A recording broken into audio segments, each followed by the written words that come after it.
were brahmacharinis. So if you had 100 devotees in a temple, 30 were women. I mean, we had huge numbers of devotees in our temples before Prabhupada left. So, you always had 10, 20, 30 women in a temple.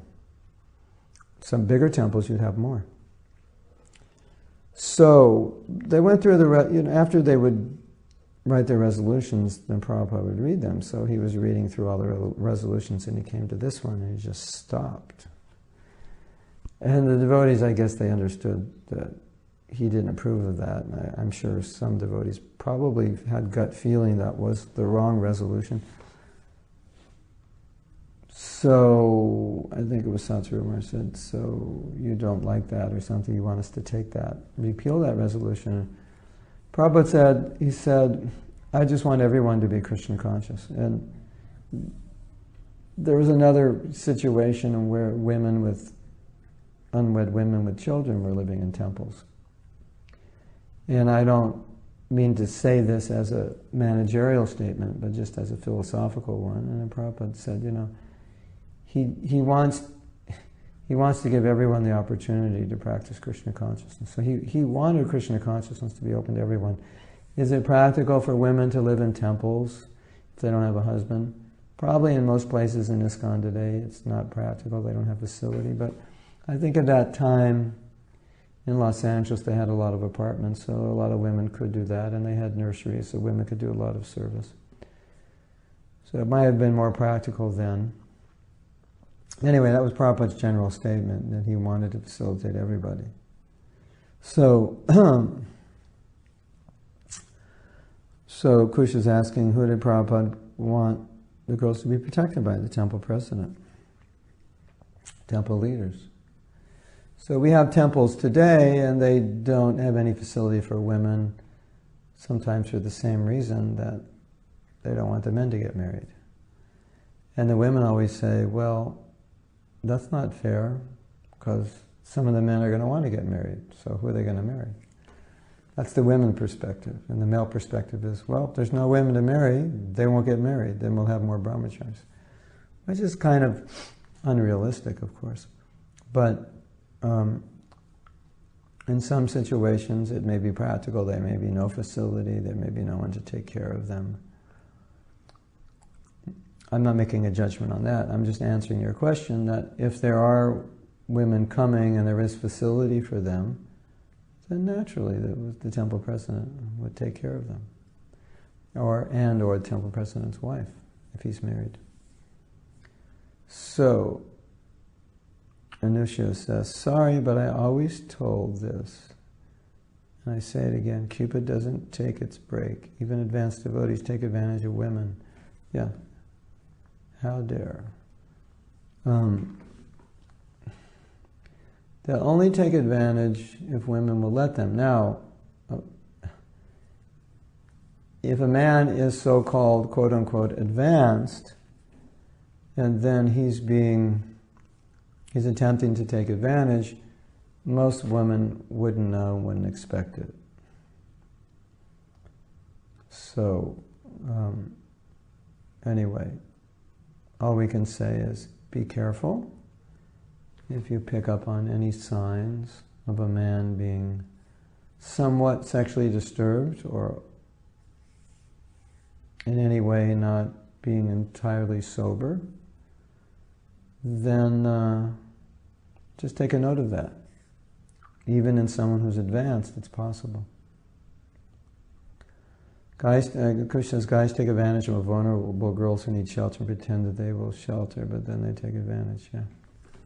You see, men are wired to be very sexually active. And they're wired in a way that it's actually hard for them to be married with one wife. That's a challenge. They could easily have many wives, many girlfriends. And also this is one of the reasons a lot of men don't want to get married, because they're going to get tied down to one woman. Why get tied down when you can enjoy many? Right? So that's their thinking, unfortunately. You don't know signs. Well, you should. become aware of signs. Like, some man's really nice to you, like really, really nice, be suspicious. Something's going on. I mean, it's not that there aren't men who are nice, but if they're too nice too often, then it might not be bad, it just might mean they're attracted to you and looking at you as a potential wife, which is different than what I'm talking about. But it's true that the material world it works on the principle of sex, so we have to be careful. Now,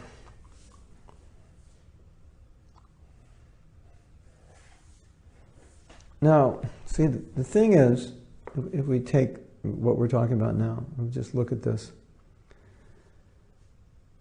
If a woman is taken advantage by a man, as Prabhupada said, women are soft-hearted, which is why they need to be protected, because they often don't have that kind of discrimination. And I've seen this again and again and again. I've seen both sides. This is some women do have it, and some women don't, or some women have it with some guys, but they don't have it with other guys.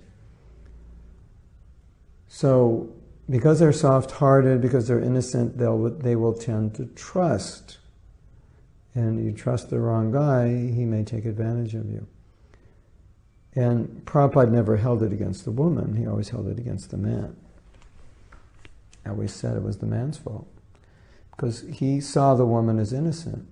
Because the man is in the position to be protector.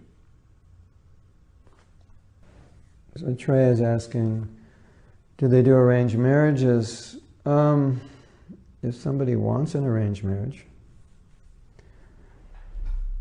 the divorce rate of arranged marriage is much lower than love marriages. But someone has to be willing to do it, and then they could ask and say, I want to get married. Is there anyone that you recommend? So arranged marriages start out slower, but they end up better. The reason is you have to make them work. Whereas a love marriage, you think it's just going to work by itself. And in Kali Yuga, it's actually said that arranged marriages are better.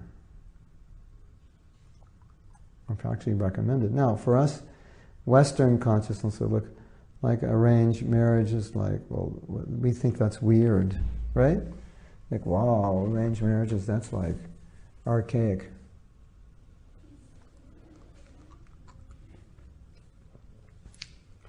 But you have to understand what it is. It means that you're getting help. So it's not like, okay, you are going to marry him, whether you like it or not. It's not exactly like that, but it's like, okay, I would like to get married, I need help, I go to someone who could help me. Do you know any women suitable, have a suitable nature to mine? And they say, well, there's these 4 women in our temple, and we do some astrology, they discuss it with other devotees, and they say, I think this woman here would be suitable. And then they go to the woman and say, we thought this man would be suitable, what do you think? She says, well, it's worth, I wouldn't mind talking to him. So then, you talk it over, you meet, it's not like you have to do it. It's just, so arranged marriages are like that, in general. I mean, there are arranged marriages where you don't even see your husband or spouse till the day you're married, but that's less common today. So it's more common that they find a man or a woman and you meet them, you talk to them, you feel it out, you see if it works. So it just basically means you're getting help. It's kind of like what, all these marriage sites now, eHarmony and this one and that one. I go on airplanes and there's at least 3 ads for marriage making. And basically that's what they're doing. They're trying to create arranged marriages. They're going, well, here, this person, you and this person seem to be lined up. So, although people may say arranged marriages are weird and archaic, but look at, a all these companies are doing it because it's not really working that well the other way. Did you just go to a party and you see somebody and you like the way they walk and talk, and pretty soon you get married? So that's not really working either. So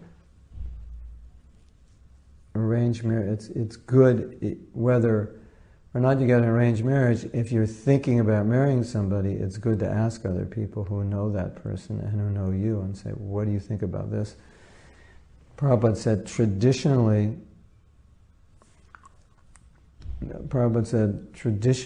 there was always horoscopes done. And he said that a Brahmin woman, she can't marry a Kshatriya man or a Vaishya man or Shudra man. It won't work out.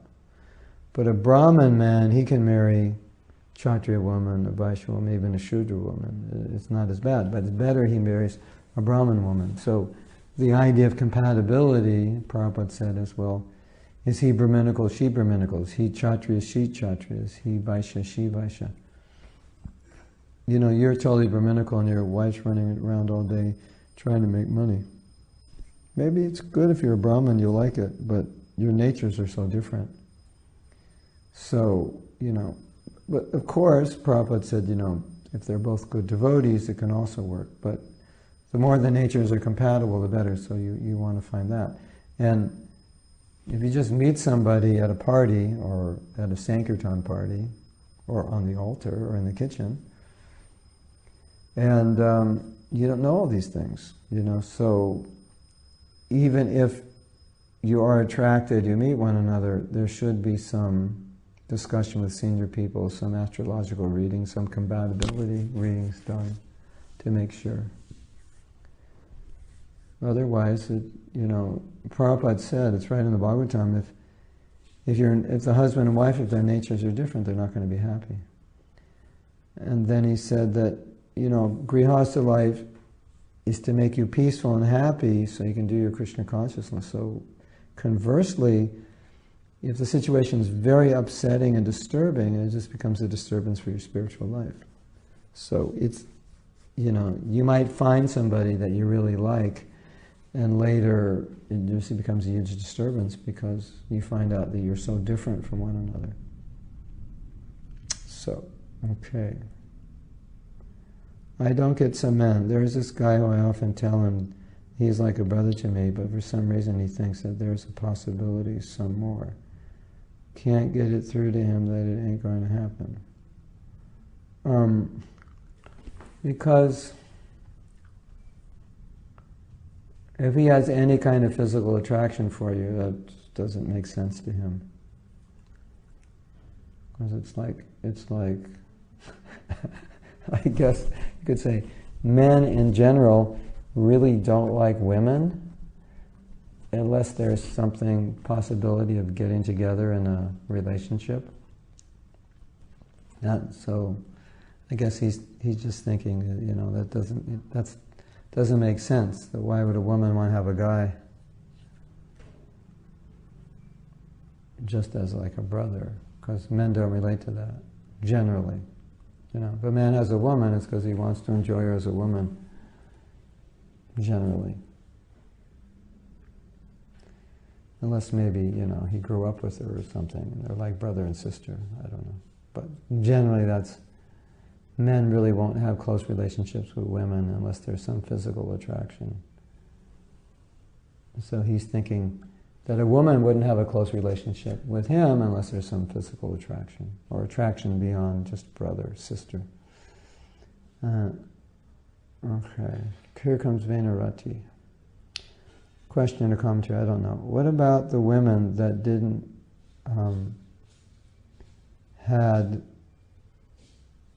weren't chaste? What about women who didn't grow up in a culture of chastity, like most women? As this Vedic culture understands this concept, how can we be chaste and have a chaste behavior when there are a lot of cases that women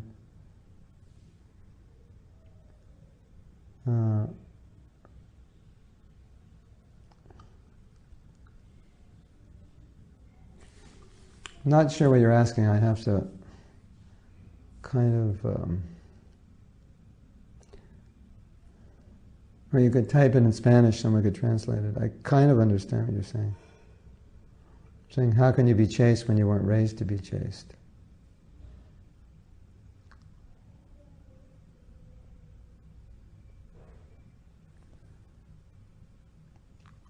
It's difficult. It's like the more you understand what culture is, the more you understand what it means to be a human being.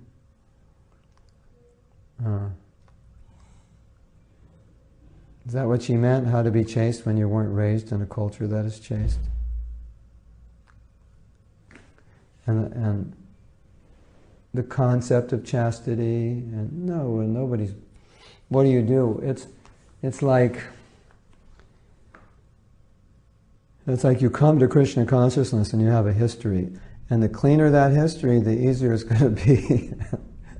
Well, not always. But you understand the principle. You come from a history, and there was drugs, there was sex, there was rock and roll. Everything I need to kill my soul, right?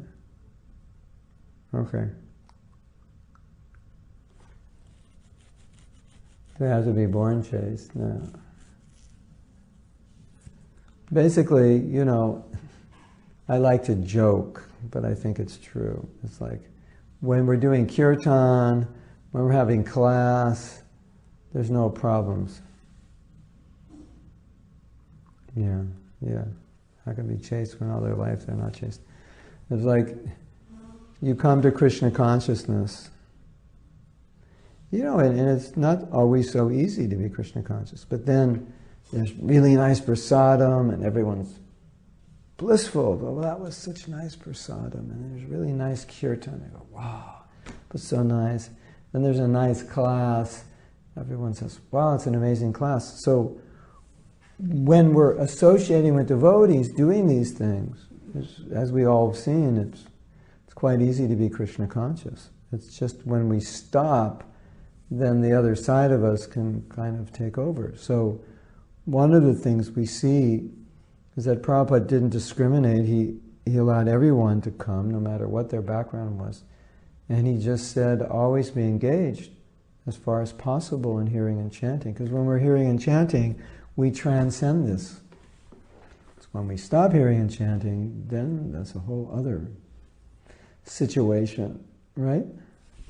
The problem is when we stop hearing and chanting, that's when we have the problems.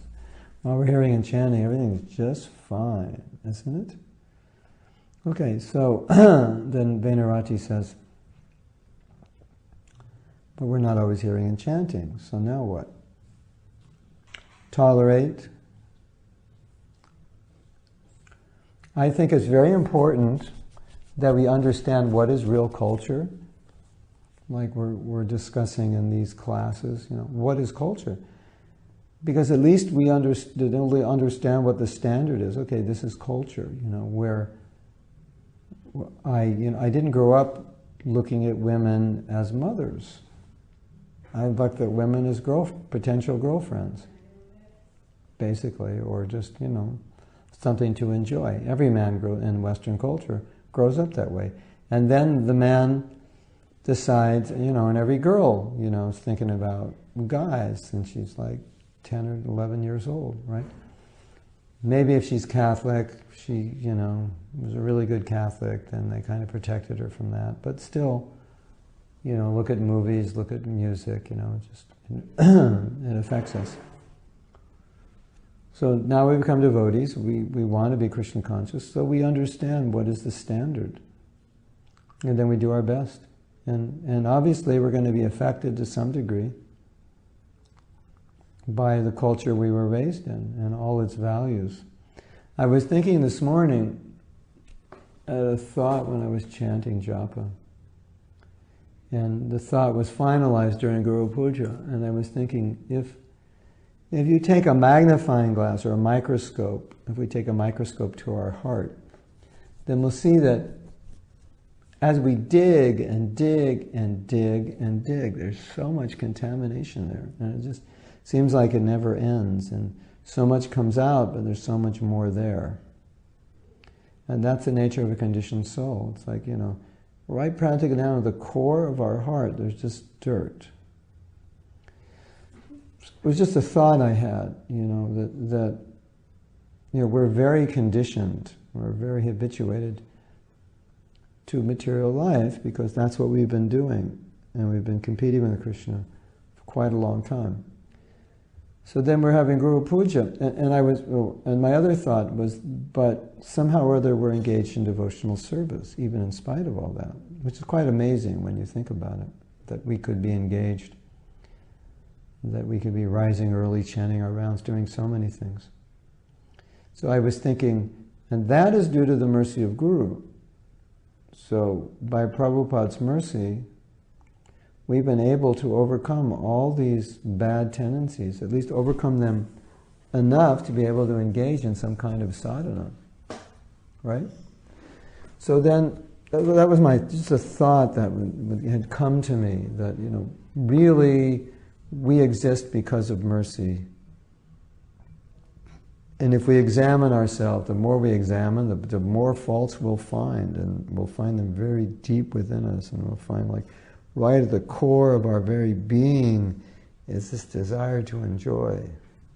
It's the desire to control. It's the desire to be honored. It just goes so deep. It goes so deep. And we're just here by mercy. And so when we were chanting, not the Guru Vashtaka, but we're chanting Sri Guru Charana Padma. And I was thinking, that whole song is about this very point. It's like, I'm fallen, and by your mercy, I can be Krishna conscious. So think of the song, think of every verse. It's just about the mercy of the Guru, and how fallen I am, and how useless and hopeless and helpless I am.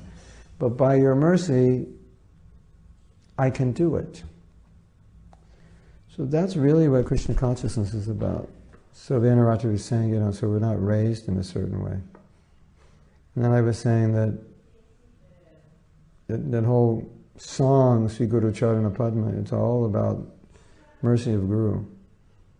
And so, when Prabhupada initiated someone, he didn't inquire what their background is. What their samskaras were, what family they were born in. But he's more concerned with their sincerity. So if somebody's sincere, that is the most valuable thing. Even more important than your background. So let's say you weren't raised to be chaste, but more important is your sincerity to be Krishna conscious.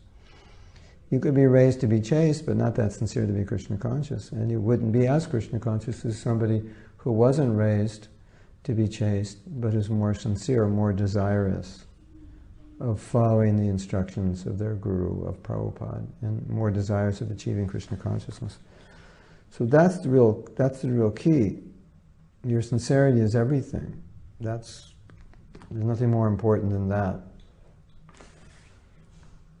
So, okay, we're conditioned, we're going to have to deal with that. It's going to be there, it's going to influence us. There's no doubt about that. It's a reality that we deal with, but it can't stop us. Nothing can stop us because nothing material, devotional service doesn't come from anything material, and nothing material can stop it.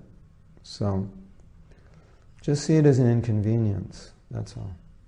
So Lakshan's asking a question, well, if there's no one, how can we be protected if there's no man who can protect us? It's Kali Yuga. So in Kali Yuga, the protection is the holy name. The protection is the Sangha of devotees. That's the main protection. And, even you can get a devotee who's a husband who may not protect you, who may not act properly as a husband. I mean, it's Kali Yuga. So that's why it said, in Kali Yuga there's so many faults, but there's the chanting of the holy name. So, and that's how Prabhupada instructed people women, for example, whose husbands left them, and said, just take shelter of the holy name. Really, I mean, it's really the same answer I gave to Venarati. It's Kali Yuga, and there's so many faults, and we see one of the things we see when we come together with devotees and we hear and chant, we go on Sankirtan together, we celebrate festivals together, we attend classes, we take prasadam together. It seems like somehow or other all the evils of Kali Yuga, just, all the problems in our life, they just kind of melt away. But when we're not doing that, then of course we're dealing with practical realities. So, you're a woman, you don't have a husband, that's a practical reality. But I was just thinking today, I was thinking of some of the devotees, women that aren't married, that want to be married and are looking for husbands. And, I always say good husbands aren't easy to find. And then I was thinking, what's worse, not being married or marrying a husband who's a bad husband? So in many cases, marrying a bad husband is worse. Being so-called unprotected is worse than not being protected by being with someone who's supposed to protect you. What to speak if they take advantage or exploit you. So we have to appreciate that we have the holy name, we have the association of devotees. We have so many things that can help us. We have to appreciate that, for sure. And there's so many other bad things in our life. Government's bad, the economy's bad, the weather's bad, the roads are bad, the jobs are bad, the men are bad, the women are bad, the politicians are bad, the prices are bad. They don't make cars like they used to make them. People aren't like they used to be. I mean, you just... If you expose yourself a little bit to the news media, it's just appalling what's going on out there. And then how much people are being exploited, women are being exploited, children are being exploited, people in general are being exploited and cheated. I just saw this amazing video. It's one of my interests, is the healthcare industry, the medical profession. And it went through a list of people from 1928 who found cures for cancer, and every one of them was shut down by the American Medical Association. They couldn't practice. Two of them took their clinics to Mexico. It was documented they were curing people of cancer. Thousands of people are being cured at each of these clinics, right? And they came up against the AMA, the American Medical Association. So you would wonder why. Why would they close them down? Well, this documentary is very interesting because it told the history of modern medicine. It said Carnegie and Rockefeller gave huge amounts of money to medical schools, colleges. And in exchange they said, could we put a few of our people on your board? And basically what they did is they altered the education of the doctors so that the doctors would be trained up to cure disease, so-called cure it through pharmaceuticals. And before that, there was natural medicine. Natural medicine was used. So they were behind the pharmaceuticals. So the whole education in the medical industry changed so that now any doctor who's a doctor, all they do is prescribe medicine. That's all they know how to do. And this one man was saying, he said, the wives of the doctors know more about nutrition than the doctors. They know nothing. They really don't know anything about health. And I can guarantee you this, because every devotee who's a doctor, whenever I have a little sniffle or a little this or that, and they say, I can give you some medicine for that, or why don't you take this, or that's all they're trying to do is give pills, give medicine. It's not like, why don't you do a cleanse? Why don't you change your diet? Why don't you do some yoga? You need to breathe more. None of that. You need to drink more water. Yeah, I can give you an antibiotic for that, or why don't you take this medicine? So anyway, so then this man went on to explain, some of you may know this, that when these people came up with these cures, they were herbal combinations, right? And so what the American Medical Association did was they say, well, we'll give you $1 million, which in 1928, $1 million was probably like 20 million today. We'll give you $1 million for your formula. And these people were treating cancer for free. They discovered this formula. It wasn't expensive. They were treating it for free or for very little. And they said, no, we're not going to sell you this because Number one, we don't know if you'll use it. We don't know what you'll charge for it. And so they understood they were just trying to buy the cure because if it's a herbal cure, you can't patent it. And if you can't patent it, you can't sell. Cancer cures like chemotherapy, they run around $5,000 a month, right? Can you imagine how much the most expensive herbs would cost you a month? Maybe $150 maximum. So you can't patent herbs because anybody can get them. So if they can't synthesize it and patent it, they have no use for it. So the whole modern medical industry became controlled, and the American Medical Association fought against it. And so it went through this list, one after another, of persons who had cures, who cured thousands of people, and they were all shut down, every one of them. So, I mean, if you want to stick your nose into things, if you want, and there's all this research in universities, cancer research. Then they were saying, you know, all these studies about what works and doesn't, you know who's doing them? The pharmaceutical industry is doing it. It's their own research. Do you think they really want a cure for cancer? It's 1 million people a year get cancer, and the average person spends $50,000 on their cancer. So 50,000 times 1 million. What is that? Half a billion? It's a huge industry. You think they want to find a cure for that? The hospitals, so the whole thing is, it's like when you get into it, it's just Kali Yuga, it's horrible. It's horrible what's going on. I mean, I have somehow or other this interest in discovering all the horrible things that are going on. I mean, I expose myself to the world of science just as a means to be able to preach, to see what was going on there. And people were losing their jobs as professors who went against the theory, Darwinian evolution, because that was a prominent theory. And they would discover fossils that went against Darwinian evolution. And they would get threatened that if you publish your findings, you'll be fired. Even sometimes their lives were threatened. It's horrible. So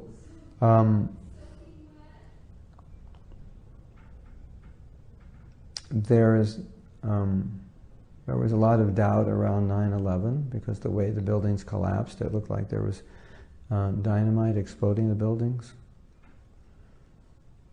You know, there's just a lot of questions. Did we go to the moon? There are a lot of questions. You know, when they went to the moon, you know what Prabhupada said? He said, why wasn't the whole world acknowledging that you went to the moon? Why isn't the whole scientific world acknowledging? Why was it only the Americans that said we did? So the other world, the other countries didn't acknowledge that they went there.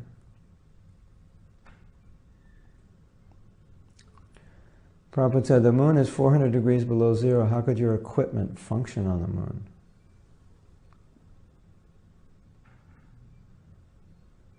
Now he posed questions like that. And Prabhupada knew about all. He told us about so much of this cheating. So, you know, then even in the Krishna consciousness movement, it's Kali Yuga. People are fighting. Even in the Krishna consciousness movement, people are getting divorced. I mean, everywhere you look, it's just not good.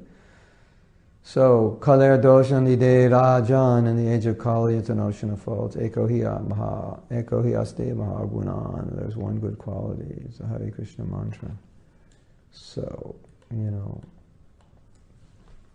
it's kind of like a generic answer. What do you do when your husband or wife is this, when your boss is that, when you've been cheated this way? I mean, you know, it's just horrible.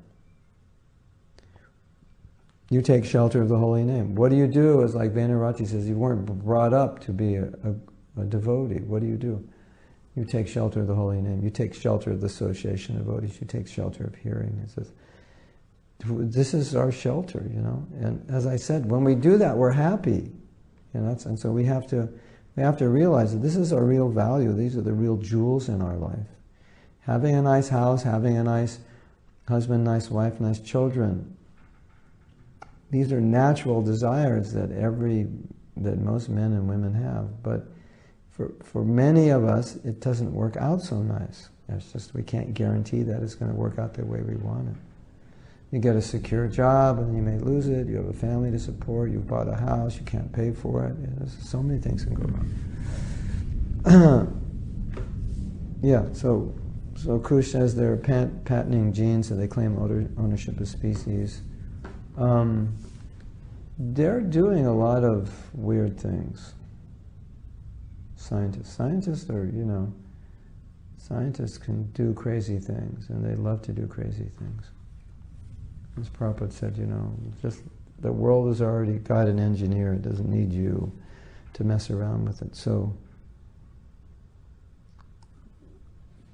you can try to make a good arrangement, go to the right temple, the right association, marry the right person, go to the right school, get the right job. But there's no guarantee that things are going to work out. So we really take shelter of the mercy of Guru and Krishna, the mercy of Prabhupada, the mercy of the holy name, the Sangha of devotees. That's our shelter.